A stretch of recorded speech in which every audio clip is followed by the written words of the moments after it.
कड़कड़ाती ठंड की रात थी। हवा ऐसे चीर कर निकल रही थी मानो किसी अनदेखे पंजे ने दुनिया को खरूच दिया हो। सड़क के मोड़ पर बने पुराने चाय की दुकान से भाप उठ रही थी और उसी भाप के पास दो दोस्त बैठे थे, बबलू और रोहित। बबलू, तूने सुना है ना, कहते हैं वो इस साल फिर लौटने वाली है। हर ठंड की पहली हवा के साथ उसकी परछाई वापस आ जाती है। मैंने कल रात घर लौटते समय अपनी गर्दन के पीछे किसी की सांस महसूस की थी। कसम से कोई था, बहुत पास, इतना कि लगा कान के ठीक पीछे कोई बर्फ जैसी ठंडी उंगली फेर गया हो। रोहित, तू ये बात ऐसे मत कहे यार, मुझे ये सब सुनकर ही हाथ सुन्न होने लगते हैं। पर सच कहूं, बचपन से सुनता आया हूं कि वो दानव केवल ठंड में ही बाहर निकलता है। कहते हैं उसके पैर उल्टे होते हैं और उसकी आवाज इंसानों जैसी नहीं बल्कि टूटे हुए रेडियो जैसी खड़खड़ाती हुई होती है। और सबसे डरावनी बात, वो किसी को दिखाई नहीं देती जब तक कि वो उसी का नाम ना ले। नाम लेने की बात मत कर, प्लीज मत कर। पिछली बार गांव के उस बूढ़े पंडित ने कहा था, ठंडी की पहली रात में अगर तुम्हें अपने पीछे कदमों की आवाज सुनाई दे तो चाहे कितनी हिम्मत हो, पीछे मत देखना। जो पीछे देखता है वो इंसान रह ही नहीं पाता। और पता है, उस रात मैंने भी कदमों की आवाज सुनी थी, पर मैंने खुद को रोक लिया, बस भागकर घर चला गया। लेकिन वो आवाज आज भी कान में अटकी हुई है, जैसे कोई धीमे धीमे मेरे पीछे चलता हुआ मुस्कुरा रहा था। ये दानव आखिर चाहता क्या है? हर साल ठंड में क्यों लौट आता है? कोई तो वजह होगी, कोई श्राप, कोई बदला, कोई दर्द। आखिर कोई भी रूह बेवजह वापस नहीं आती। मेरे दादा कहते थे वो किसी खोई हुई चीज को ढूंढ रही है और हर उस इंसान के करीब जाती है जिसकी परछाई में उसे वो दिखता है। मतलब हो सकता है वो किसी को पहचानने की कोशिश करती हो और गलती से जिसे छू ले उसकी आत्मा ही खींच ले जाती हो। ये हवा अचानक इतनी ठंडी कैसी हो गई? ऐसा लग रहा है जैसे कोई ठीक पीछे खड़ा है लेकिन दिखाई नहीं दे रहा है। तभी अचानक बबलू के घर के बाहर किसी के कांपते कदमों की आवाज आई। बबलू बेटा, जल्दी घर चल, तुम्हारी मम्मी की तबीयत बहुत खराब हो गई है, बेहद खराब, जैसे कुछ बुरा होने वाला हो। बबलू का दिल धड़क उठा, उसकी सांस रुक सी गई। वो चौंक गया, डर गया और बिना कुछ पूछे तेजी से घर की ओर भाग पड़ा। माँ, क्या हुआ तुम्हें? कौन आया था? क्यों कह रहा था कि तुम बहुत बीमार हो? उसकी माँ बिस्तर पर लेटी हुई थी, चेहरे पर बर्फ जैसी सफेदी, होंठ नीले और आंखों में ऐसा डर जैसे कोई पुरानी याद उसे सताने आ गई हो। बेटा, मेरा समय आ गया है। जिस ठंड में आज से 10 साल पहले तुम्हारे पिताजी का अंत हुआ था, उस ठंड की छाया फिर लौट आई है। मुझे महसूस हो रहा है इस साल शायद मैं भी चली जाऊं। माँ, ऐसी बातें मत करो। मैं तुम्हें अभी अस्पताल लेकर जाता हूँ। तुम्हें कुछ नहीं होने दूंगा। ठंड चाहे जितनी बढ़ जाए, मैं तुम्हें बचाकर रहूंगा। बेटा, ठंड से डर नहीं लगता मुझे, पर उस ठंड में आने वाले दानव से, उससे बचकर रहना। तुम्हारे पिताजी भी उससे नहीं बच पाए थे। बबलू घबरा गया पर हिम्मत करते हुए बोला, माँ, तुम चिंता मत करो, मैं अभी बैलगाड़ी तैयार करता हूँ। रोहित को भी साथ ले चलूंगा ताकि रास्ते में मदद मिल सके। माँ बस उसे जाते हुए देखती रही, मानो उसकी आंखों में हजारों अधूरे डर तैर रहे हों। ठंड की हवा में सीटी जैसी आवाजें थीं। सड़क सुनसान, पेड़ों की परछाइयां अजीब तरह से हिल रही थी, मानो किसी ने उन्हें छुआ हो। रास्ते में एक बूढ़ा आदमी सामने आकर रुक गया।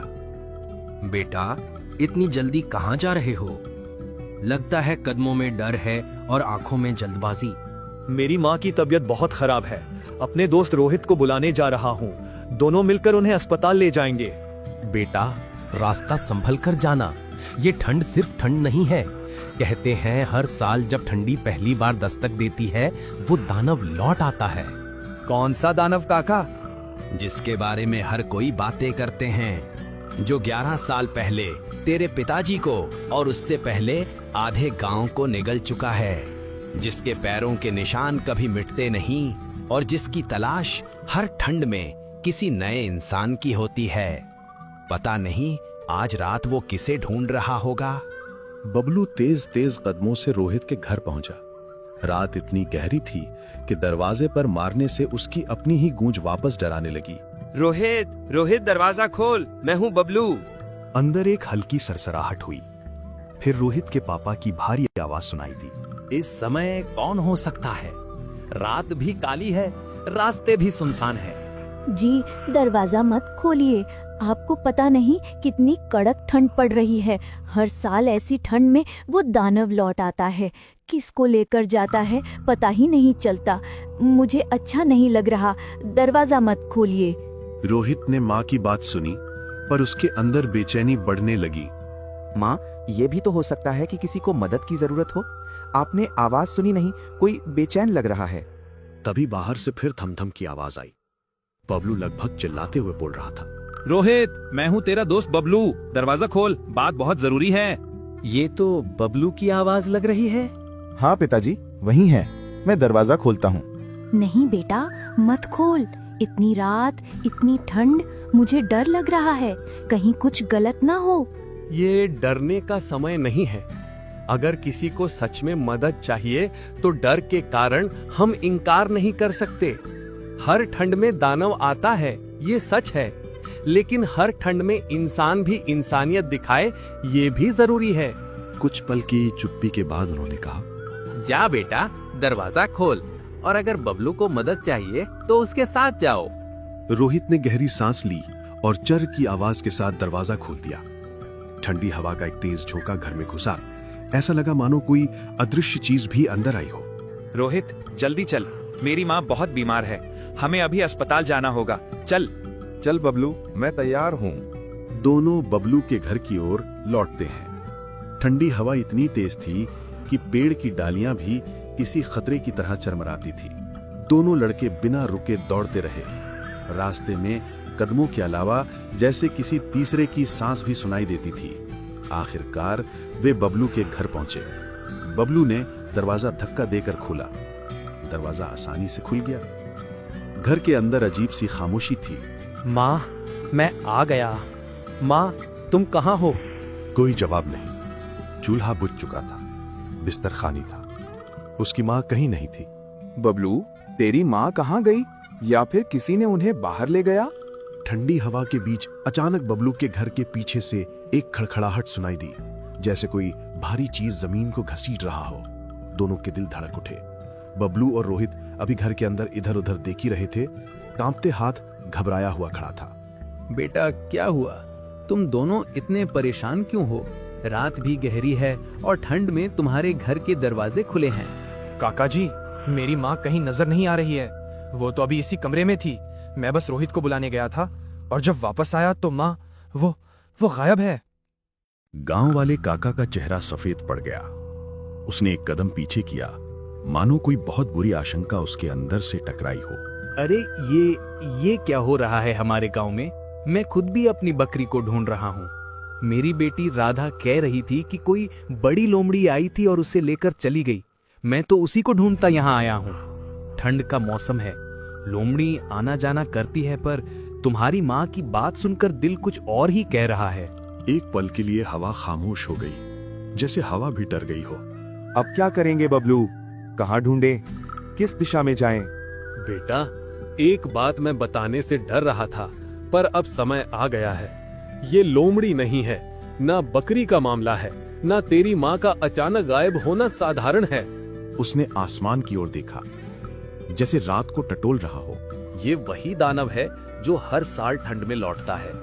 लोग कहते हैं वो पहले कमजोर जानवरों को ले जाता है, फिर इंसानों पे नजर डालता है। तेरी माँ शायद उसी ने ले ली है। लेकिन काका, उसे ढूंढे कहाँ? वो ले गया है तो कहाँ छिपाएगा मेरी माँ को? सुना है वो हमेशा सुनसान जगहों पर रहता है, जहां इंसान कम जाते हैं, जैसे पुराना पीपल वाला चौराहा, भटियारी घाट की टूटी झोपड़ियां, उस सूखी नदी के पास का जंगल, और सबसे खतरनाक कच्चे पहाड़ी के नीचे वाली गुफा। हमें इन सब जगहों पर जाना पड़ेगा बेटा। तेरी माँ जिंदा है तब तक ही जब तक दानव उसे देख रहा है। चाहे जैसे हो, हमें ढूंढना ही पड़ेगा। काका जी, देर ना करें, चलो जल्दी अभी चलते हैं। पर याद रखना बेटा, इस रात जो चीजें दिखती नहीं वही ज्यादा खतरनाक होती हैं। तीनों, बबलू, रोहित और गांव का बूढ़ा आदमी तेजी से गांव पार करते चले जा रहे थे। गांव खत्म होते ही एक छोटा सा घना जंगल शुरू हुआ। पेड़ों की टहनियां ठंडी हवा में ऐसे हिल रही थी जैसे जंगल खुद फुसफुसा रहा हो। अचानक सामने एक काई लगी टूटी दीवारों वाली पुरानी बांग्ला हवेली दिखाई दी। रुको, मुझे किसी के चलने की आवाज आई। उन्होंने चारों ओर देखा पर कोई दिखाई नहीं दिया। ये घर दसों साल से बंद पड़ा है। यहाँ तो कोई आता जाता तक नहीं। दानव की अगली चाल हो सकती है बेटा, संभल कर चलो। चलो, कहीं ना कहीं बबलू की माँ यहीं होगी। दानव उन्हें यहीं लाया होगा। डरों वाले दरवाजे को धक्का देते ही घर के अंदर की बदबू और सीलन हवा में भरी महसूस हुई।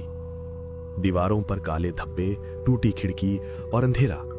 ऐसा लगा जैसे घर के अंदर कोई गहरी परछाई जगी हो। वे भीतर बढ़ते गए और जैसे ही केंद्र के कमरे में पहुंचे, माँ, ये तो मेरी माँ है। कमरे के बीचों बीच लोहे का बड़ा पिंजरा रखा था। उसकी माँ उसी में बैठी थी, सिर झुका हुआ। माँ, तुम यहाँ कैसे? माँ, जवाब दो। और उसकी माँ ने जरा भी सिर नहीं उठाया, जैसे बेहोश हो या किसी भय में जम गई हो। अचानक कमरे की हवा भारी हुई, हवेली में हल्का कंपन हुआ और फिर उस दानव की आवाज गूंजी। अच्छा हुआ, एक साथ 4 का भोजन मिल गया आज। तीनों पीछे मुड़े। दरवाजे की दरारों के बीच से एक लंबा, काला, टेढ़े पैरों वाला साया अंदर आया। चेहरा धुंधला, आंखें आग जैसी और आवाज किसी टूटी बांसुरी जैसी खड़खड़ाती। गांव का बुजुर्ग आगे बढ़ गया, कांपते हुए भी हिम्मत करके बोला, तू आखिर चाहता क्या है? क्यों हर ठंड में हमारे गांव को सताता है? क्यों लोगों को उठाकर ले जाता है? हाँ, क्योंकि ये सब तुम लोगों के कर्म का फल है। आज से ठीक 20 साल पहले मैं भी तुम्हारी तरह यहीं का एक साधारण किसान था। मेहनत करता था, बच्चों को पालता था, लेकिन गांव ने, तुम लोगों ने मेरी हर चीज छीन ली। उसकी आवाज गूंजने लगी जैसे हवेली खुद हिल गई हो। मेरी जमीन हड़प ली, मुझ पर चोरी का झूठा इल्जाम लगाया और गांव की भीड़ ने मुझे पीट पीट कर मार डाला। मेरी लाश इस जंगल में फेंक दी गई, बिना जलाए, बिना दफनाए। उस दिन की ठंड मेरी आखिरी सांस थी और तभी से हर साल ठंड के मौसम में मैं लौट कर आता हूँ। उन्हीं लोगों को ले जाता हूँ जिनके कर्मों में मेरी चीखें दबी थीं। कमरे में कुछ पल सन्नाटा रहा। हमारी पीढ़ी में से किसी ने गलत किया होगा, लेकिन इन बच्चों का क्या कसूर है? और बबलू की माँ का क्या कसूर? उन्हें जाने दे, मेरा जीवन ले ले, पर इन्हें छोड़ दे। दानव कुछ सेकंड चुप रहा। उसके चेहरे का धुंधलापन धीरे धीरे कम हुआ। आंखें बुझी हुई राख जैसी हो गई। मैं बदला लेने आया था, मासूमों को खाने नहीं। और ये सच्चाई तुम्हें बताने के लिए इस औरत को लेकर आया था। उसने धीरे से पिंजरे की ओर बढ़कर हाथ फैलाया। लोहे का पिंजरा खुद ब खुद खुल गया। बबलू की माँ धीरे धीरे बाहर आई, सांसें कमजोर पर जिंदा। जा बबलू, अपनी माँ को ले जा। आज रात मैं किसी को नहीं लूंगा। मेरी आग अब शांत हो गई है, लेकिन याद रखना, अन्याय की ठंड सबसे खतरनाक होती है, वहीं वापस लौटती है, हर बार, हर साल। इतना कहकर दानव धीरे धीरे धुएं की परछाई में बदल गया और हवेली की टूटी खिड़कियों से बाहर निकल गया। तीनों पीछे देखते रहे, पर वो कहीं नहीं था। सिर्फ ठंडी हवा और हवेली की दीवारों पर गूंजती उसकी आखिरी खड़खड़ाहट।